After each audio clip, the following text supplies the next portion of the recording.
Yo, and welcome back to another daily vid. Hope you guys enjoyed the Ontario Reptile Expo yesterday. I didn't get to say it, but it was a really nice surprise seeing that much variety to show. So I was a big fan. I would definitely go back. Plus, I got two awesome animals. But someone asked for something else today. Tarantula update. Let's do it. First up, Barbie. Now I know she is hiding beneath this, so we'll just move this, check on her. We're gonna try to offer her a little food in the form of one of these delicious hornworms. Let's see if we just drop it here, she'll eat it. She does not seem like she's into the food today, but she's looking good, so we'll just put this back and let her hang out. Also give her a little water.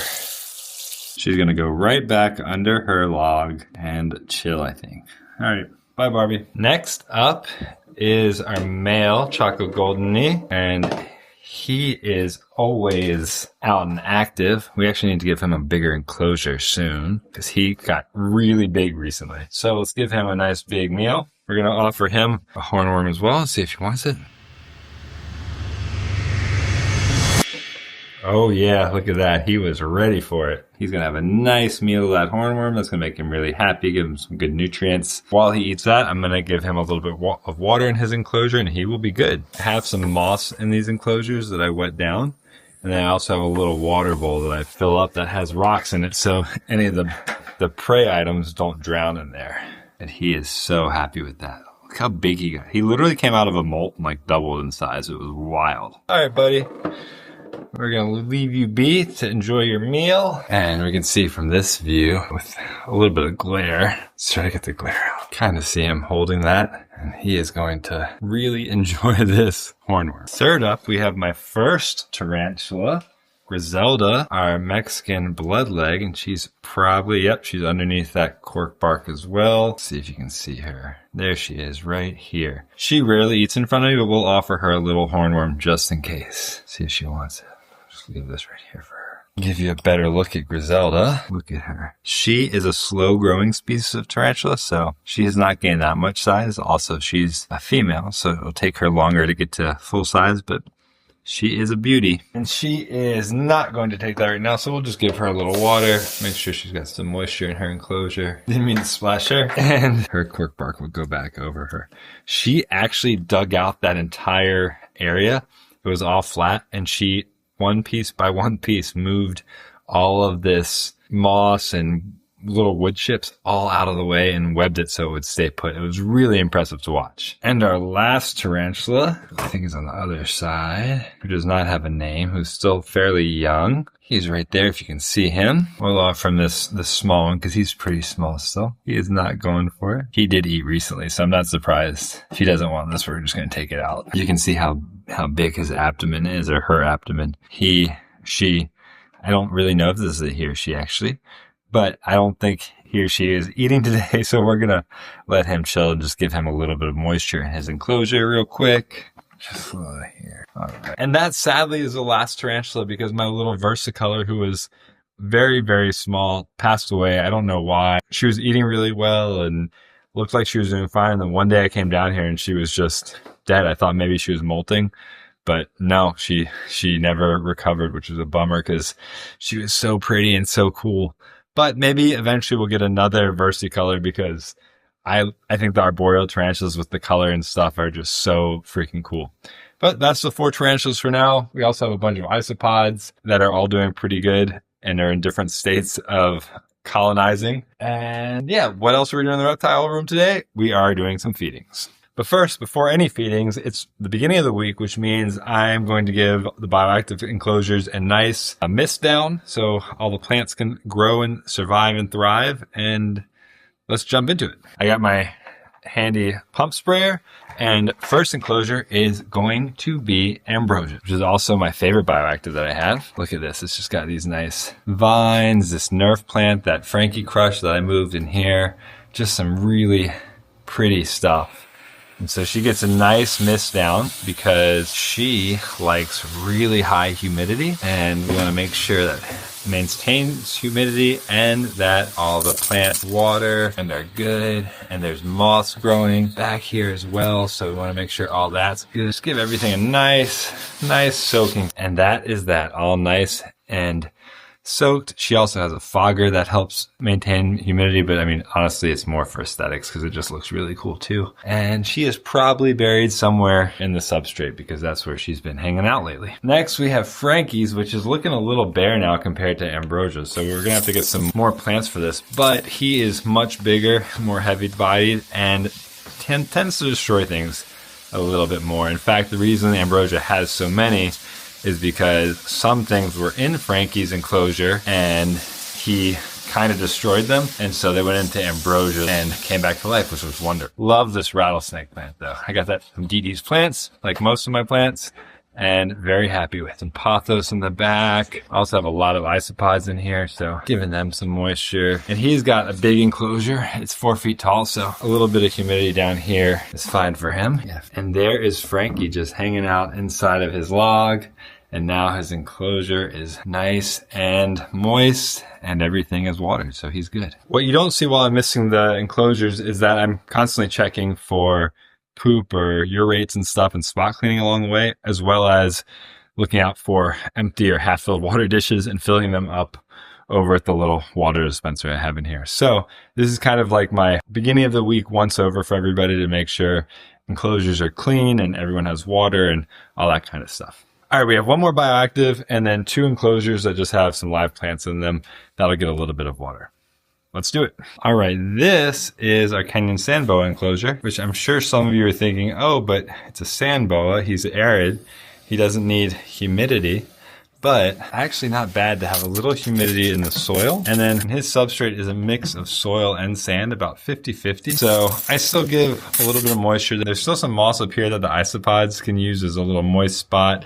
I have a little hide box here that he never uses, but the isopods and beetles and stuff use it. And there are some blue death fanning beetles in here, like this guy. I was amazed at how many I saw at the show the other day. And these guys kind of help with being cleanup crew. And also just look kind of cool. Most of the planted stuff in this enclosure, well, there's not that much planted stuff because Beatrix wrecks it because she's underground all the time. She's fossorial. She lives underground. But this one is in a pot, which kind of has helped it kind of survive. I mean, it's not thriving, but it's alive and it's been alive for a while.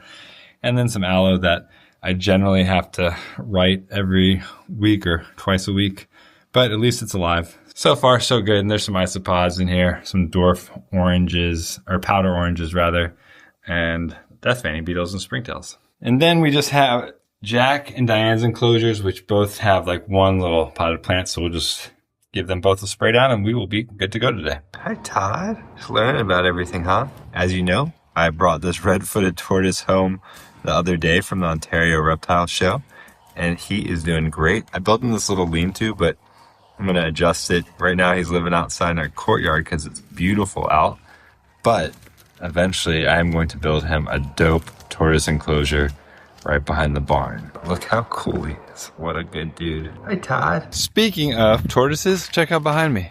See all this upturned earth? Well, we are putting in some irrigation so that we can get some grass and get some things growing back here. And this is actually where the final tortoise pen is going to be.